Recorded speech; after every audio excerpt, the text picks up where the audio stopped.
मैं क्यों रोई वाजिदा तबस्सुम। कोई 20 बरस पहले की बात है। मेरी और नीलो की दोस्ती सब के लिए काबिल हैरत थी। बात थी भी हैरत की। वो लंबी सी चमकती हुई कार में स्कूल आती थी। वो रोज एक नई फ्रॉक पहन कर आती थी। उसके जूते हमेशा फ्रॉकों से मेल खाते। उसकी चूड़ियाँ, उसके रंग बरंगे रिबन, उसकी आया, जो चीज़ देखो ऐसी चमचमाती हुई और भड़कीली जैसे वो कोई शहजादी हो। और मैं एक गरीब सी नन्ही लड़की जिसके पास ले देकर एक ही फ्रॉक थी जिसे अम्मी धोकर सुखाने डालती तो इतनी देर के लिए मैं भैया की कमीज पहने रहती। ये दोस्ती कैसे हुई इसका इल्म ना मुझे था, ना किसी और को, ना खुद नीलो को।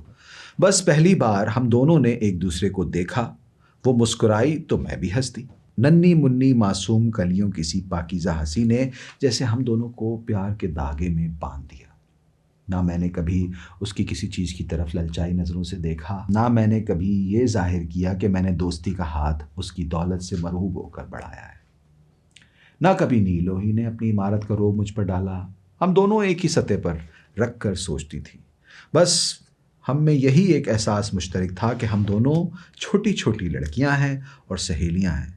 नीलो की दोस्ती ने कभी मुझे एहसास कमतरी में मुब्तला नहीं किया और ना कभी मैं रोती।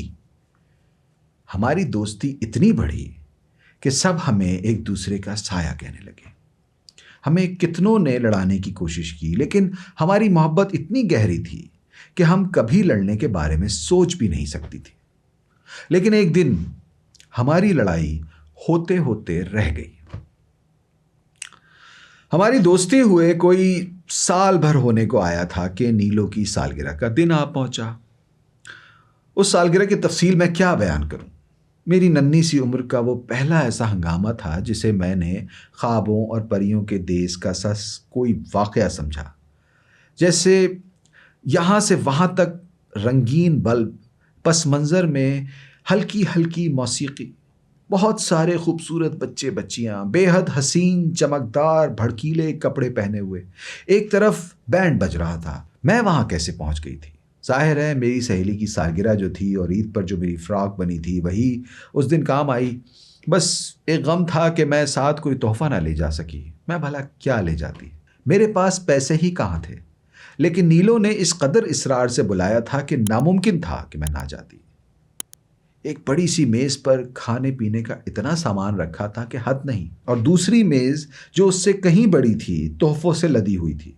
शर्म के मारे मेरा बुरा हाल था। सभी सोचेंगे कि मैंने क्या दिया। उसी दम एक अजीब व गरीब कार्रवाई शुरू हो गई। एक छोटी सी तपाई पर नीलो चढ़कर खड़ी हो गई और हर एक के तोहफे का ऐलान करना शुरू कर दिया। मेरा सर चकरा रहा था, कानों में साएं साएं सी हो रही थी, दिल धड़ धड़ कर रहा था। जी चाह रहा था कि इस महफिल से निकल भागूं। कोई सोचे न सोचे मैं खुद इस कदर नादिम थी कि किसी तरह इस जगह से छुटकारा पाना चाह रही थी।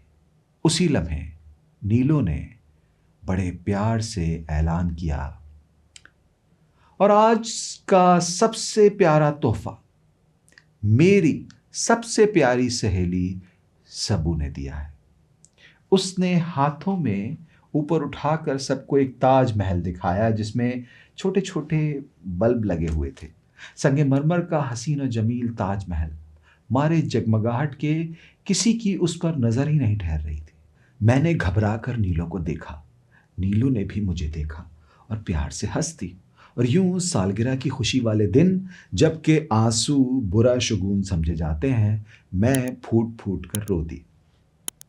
जब एक एक करके सब मेहमान चले गए तो नीलो मेरे पास आई, मुझे बेहद मोहब्बत से गले लगाकर बोली, मेरी अच्छी सुबू, मैं सबके सामने तुझे शर्मिंदा होने का मौका कैसे दे सकती थी?